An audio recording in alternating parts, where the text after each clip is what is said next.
all of the globe mathematics is based on two-dimensional spherical geometry, right? And I say two-dimensional very purposefully. It is a two-sphere. The difference being that mathematically they only look at the surface of the object, and they ignore the fact that a curve has to bend in three-dimensional space. So that they're just taking the surface of a ball, and they're abstracting that, and they're saying it's a two-dimensional object that they can play with. Yeah. Now, a two-dimensional object means that it has no substance. There's nothing inside it.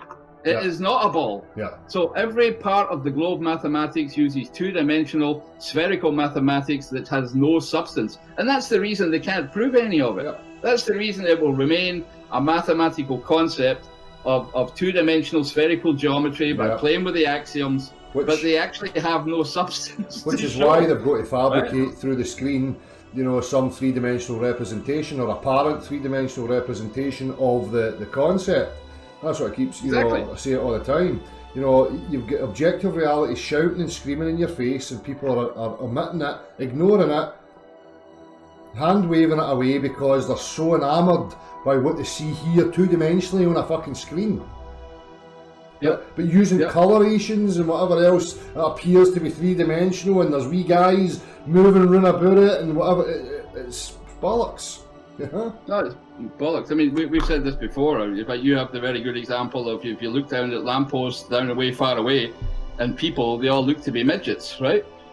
But we know that is just a function of the way we see the world, right? Of our visual perception. And it's those kind of things that they play on, you know, when they're trying to say quantification and using the visible world to bamboozle us. But I just want to point out to people that, I mean, people can Google this. You know, a two-sphere and a three-ball are two completely different things. A three-ball is a real substantive ball that you can grasp in the physical, you know, reality, and a two-dimensional sphere, which is all the globe mathematics, is just that. It's just a surface with no substance, and that's why all their claims are unsubstantiated. Exactly. So that's why they have nothing to show, to practically demonstrate. And this is why they'll ridicule it, because as you say, the three ball in actual reality, water on it, doesn't conform to it, doesn't stick to it, falls off. The two-dimensional mathematical, you know, concept, it can stick to it, can do all sorts of fantastical things, but, you know, right, okay, well, let's put that into the three-dimensional practical reality, and it just falls apart. Of course it does. It has to, because it's just a mental object. It's just a mathematician's wet dream, right?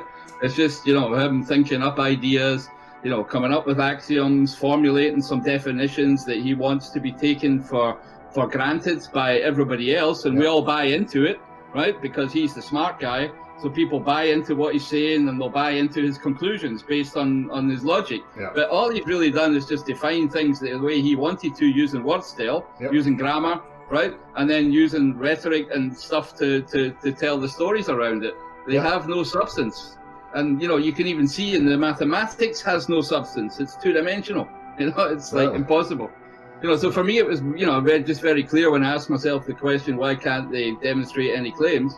Hey, if it's a two-dimensional mathematical object, it has no substance, right? So there's absolutely no way for them. They never will substantiate any of their claims. They never will be able to practically demonstrate. Which brings it full circle again back to this idea of the dichotomy in debates.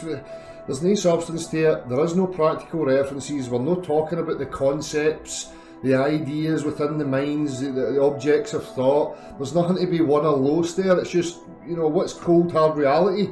Should demonstrate it for me. Now, these beliefs and claims that are being made have to be rooted and reasoned in something, you know, demonstrable.